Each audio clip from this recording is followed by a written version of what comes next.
Question number 3. Do you sacrifice animals and drink their blood? This is, I suppose this question will always be asked, and since the Christian church would have everyone believe it to be true so that they could recruit them into their congregation, I have to say emphatically no.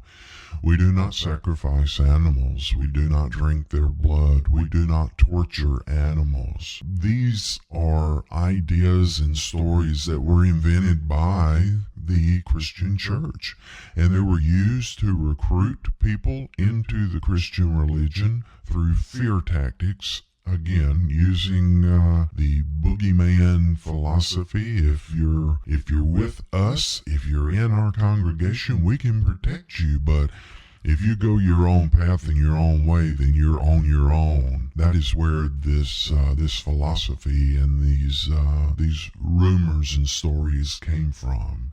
And because of the narrow-mindedness of the Christian church and other beliefs as well, Satanism as well as witchcraft and paganism and all of the other occult followings have really suffered at the hands of the Christians. If you think back during the witch trials and the Inquisition and even the Crusades, you find that these are Christians, and they are imposing their will upon other religions. We do practice sacrifice rituals, obviously, but they are performed by what we call proxy. We use an inanimate object as the focus of our rituals, so only the person intended will be harmed, meaning the person who should be harmed. Yes, we do practice rituals that will harm someone. If they deserve to be harmed for whatever reason, if they have wronged someone in our coven, if they continue to wrong them, if they are doing something that will result in our injury, if we do not end it and end it decisively, we do practice these rituals. Yes, I'm not going to tell you that our belief is all flowers and roses, and this is a real world, and survival is a part of nature. So we do practice sacrifice rituals, but we do not harm animals. One of the passages in the Satanic Bible that we adopt is we do not cause harm to anyone who does not deserve to be harmed or wants to be harmed. The sacrifice itself is a basic magical operation, and it has been practiced, I guess, since the beginning of these beliefs, and will continue into the future. Question number 4. Do you provide guidance to those who ask? And the answer to that question is yes. I am always happy to provide answers to questions and to assist those who are searching for the truth. I ask for one thing, though, before you ask a question. Do your research and be ready to discuss the matter intelligently before you contact me.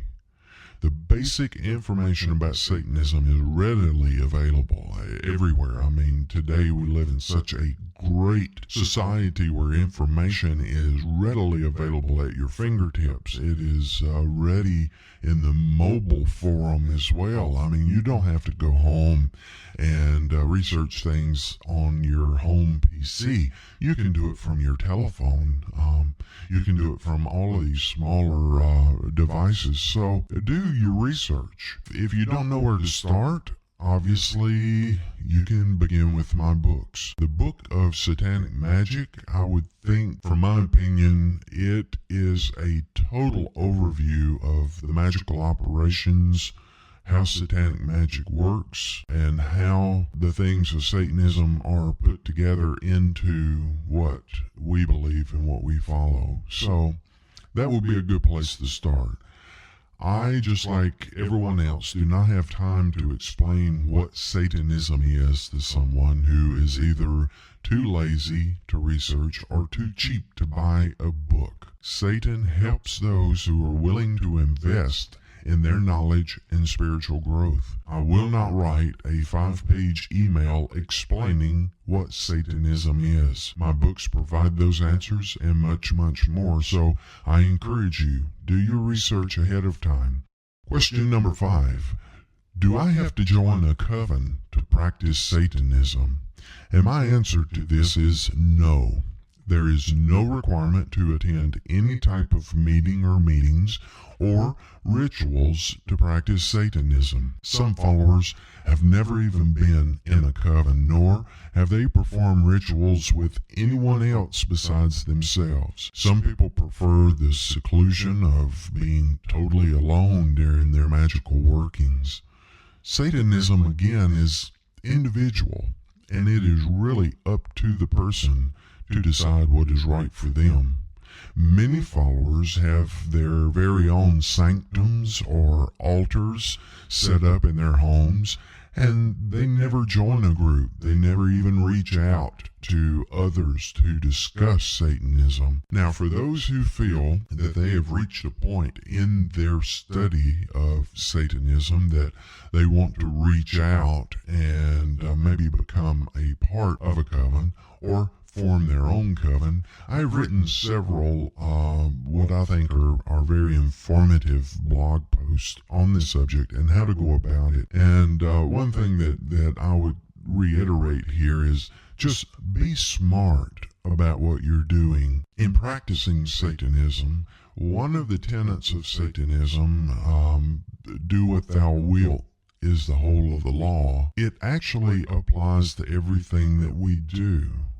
And keep this in mind, there are laws that society has put into place, and if you break those laws, you are subjected to punishment and penalties, including incarceration.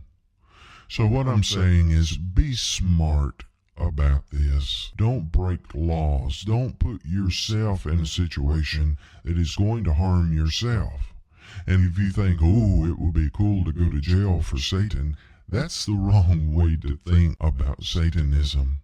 Think about what you can bring to Satanism. Think about what you can achieve. But you can't achieve those things behind bars. So be careful in what you're doing. One area that I see a lot of times, people that are underage attending coven and satanic meetings. Let me just say this. Be very careful in this approach. If you have alcohol at your ceremony, you can go to jail if someone underage drinks that or they are in the immediate vicinity of that. So be smart about it. Do not subject yourself to going to jail and penalties and bringing negative light to Satanism. That is exactly what the Christian church would like, is another media headline saying Satanists have done this. Please, think before you act.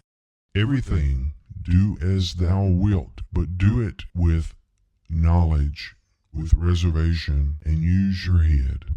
Please feel free to contact me with any questions after you've done your research, of course, and I will provide as much direction as possible.